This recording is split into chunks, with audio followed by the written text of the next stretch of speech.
Yo, what it do, YouTube? It is your boy, Culture Shock. We are back with another video. Appreciate you guys for tuning in today. I got my boy Rondo here with me from Colts Beat. How are you doing? Again, I've had better days, but you don't got time to dwell on it. You got a quick turnaround, and it's Thursday Night Football coming up, so let's get it. Yes, sir. Appreciate you for joining the show today. Ladies and gentlemen, we are talking Jets versus Colts.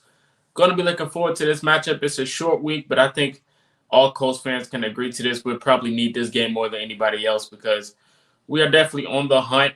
One of those teams that definitely have a lot of talent, but we just can't seem to pull it off. We have a lot going on in Indianapolis. We got hard knocks coming up. Players seem to not seeing eye to eye. You talking about the organization being split up with the Carson Wentz situation. There's a lot going on in Indy. And the only thing that's not going on is winning football games. But we do have the Jets. They're coming off of a big week. They got a new quarterback starting. But we're going to go ahead and hop into Rondo, let him share his thoughts about this game. From the offensive perspective, what do you think the Colts have to do to try to pull out this game on Thursday night?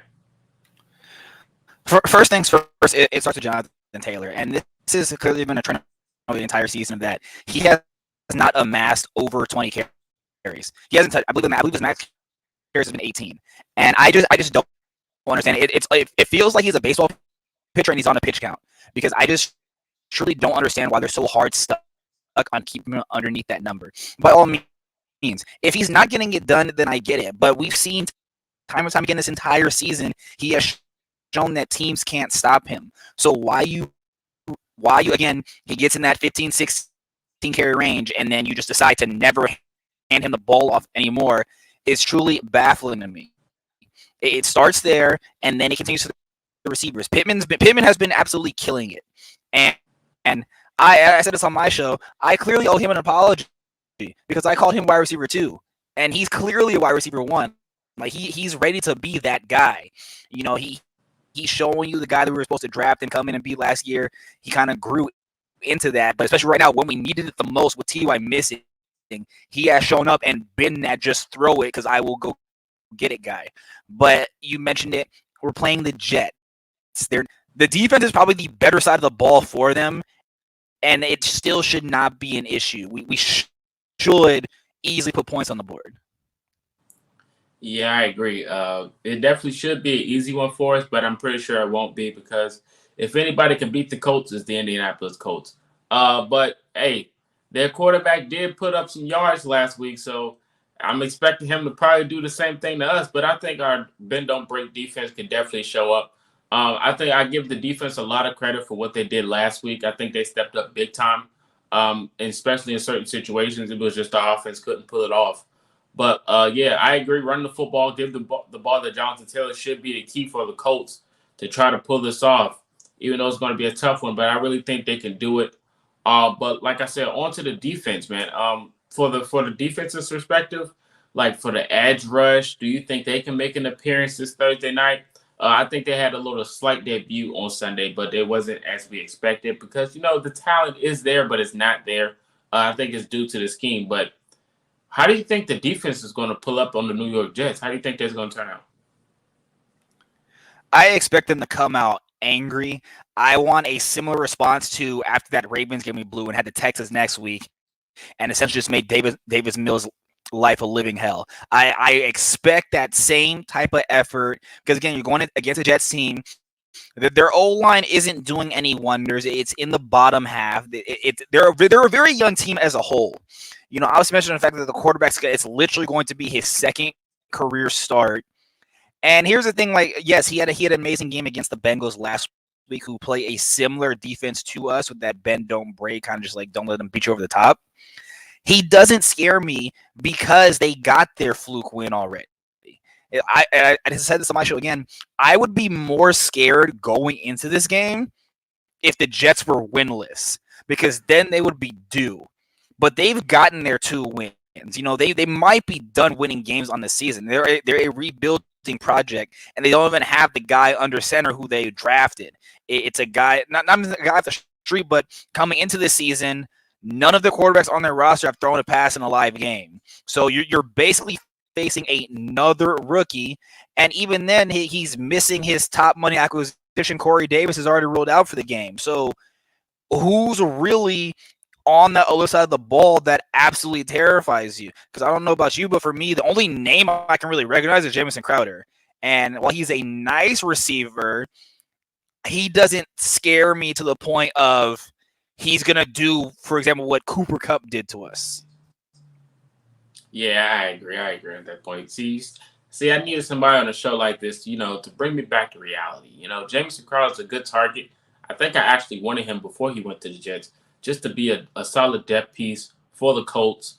I wanted a bunch of people. I think we all did, but it is what it is at the end of the day. Hopefully, I mean, we didn't make any moves in the trade deadline. Not shocked by that either. Deshaun Jackson's still a free agent.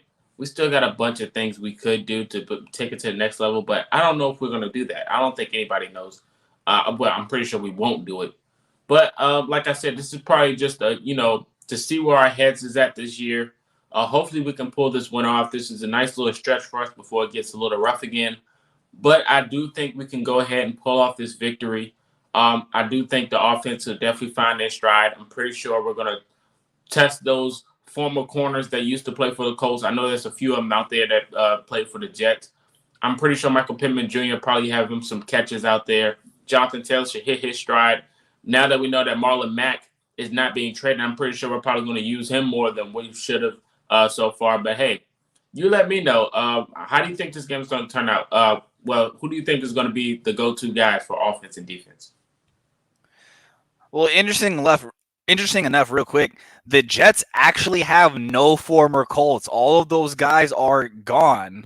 So yeah, because I looked into that and I had to preview on my platform. Yeah, so it's not the New York Colts anymore. They've got a whole bunch of brand new guys over there. So no familiar names for us facing.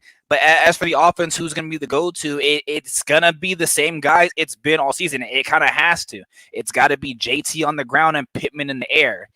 I guess the greedy part in me would like to see Hines get mixed in some more because I just don't understand. You paid him. He's obviously going to stick around, but he's just kind of fallen off out of the game plan. But I'll give the caveat to that of when we've been winning games and when we've been rolling, it's been JT and Pittman, so I'm fine with it. But by all means, if for whatever reason it's not working, you got to switch it up. But really, the past 4 or 5 weeks, I've had close to no complaints on how the offense has been moving. Again, I could probably nitpick, but I really don't think the offense needs to do anything different than what they've already been doing. Yeah, I agree too. So hopefully they can get a nice little balance. But before we get out of here, let me get your score prediction. What do you think the score is going to be?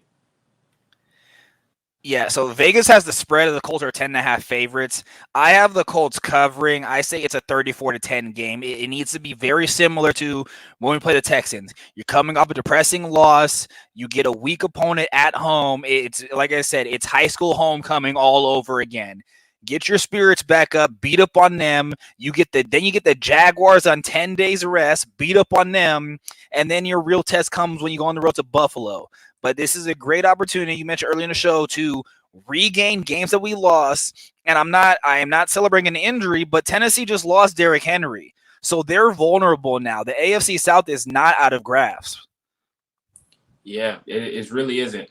Definitely, we're on one of those we got to win, they got to lose type scenarios for our season. But hey, it is what it is at the end of the day. I'm going to go with 30-14. I give them 4 extra points. I think they could do maybe some garbage time points, but it is what it is.